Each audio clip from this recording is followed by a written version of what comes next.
Fellow Africans and citizens of the world, if there is one country in Africa, and indeed in the entire world, which has been influenced by the life and work of Marcus Garvey, it must be Ghana. The first president of our nation, the man who led us in the final phase of our battle for freedom, the legendary Kwame Nkrumah, was a self-confessed apostle of Marcus Garvey and fell under his guidance during his student days in the United States of America in the 1930s. The first national shipping line of our country was named by him the Black Star Line, in deliberate emulation of the Black Star Line, the shipping line established by Marcus Garvey in 1919 to assist in the repatriation of Africans in the United States to their homeland in Africa, and to be the vehicle of trade between the two continents. Again, the proud national flag of our country has the Black Star as its centerpiece. Ghana's debt to Marcus Garvey is thus inescapable. Today, we're gathered all across the world to commemorate the 100th anniversary of the holding of Marcus Garvey's Convention of the Negro Peoples of the World in New York. At that seminal event, the Declaration of Rights of the Negro Peoples of the World was adopted. There can be little doubt about the impetus of the struggle for decolonization and independence that this convention provided. Indeed, the convention, whose 100th anniversary we are commemorating, was one of the critical events in the unfolding emergence of the Pan-African movement. A century on, the vision of an Africa free from colonialism, which was one of the main objects of the holding of the convention, has effectively been realized, and the continent must always remain thankful for its intervention.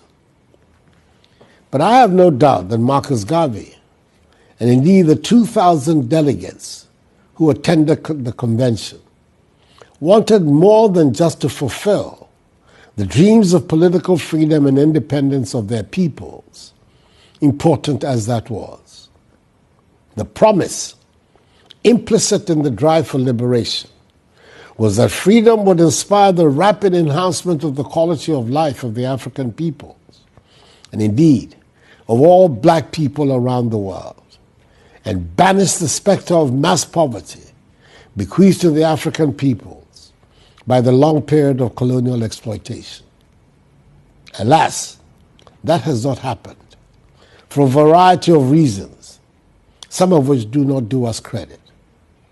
Be that as it may, our generation has an opportunity to rededicate ourselves towards attaining the goals of guaranteeing the liberties and freedoms of the African peoples, employing the immeasurable wealth of Africa to satisfy the needs of the African peoples by resisting the continuous exploitation of her resources by external agencies, eradicating mass poverty in Africa, and promoting the prosperity, dignity, and unity of the African peoples.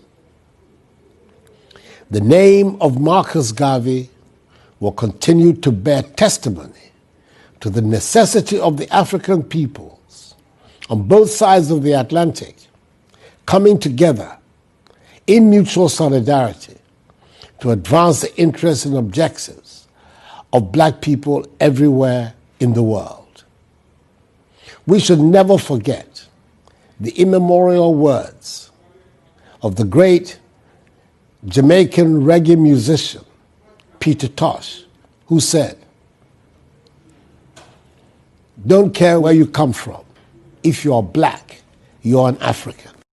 I'm an incurable optimist and believe in our capacity to reach these goals.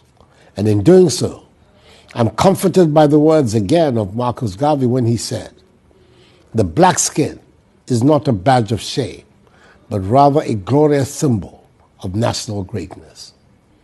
I am confident we in Africa, and indeed all black peoples across the world, can achieve the greatness which our forefathers, with Marcus Garvey in the vanguard, dreamt of, and for which some paid the ultimate sacrifice, if we work together. We can do it. May God continue to bless Marcus Mosiah Garvey, Mother Africa, and us all.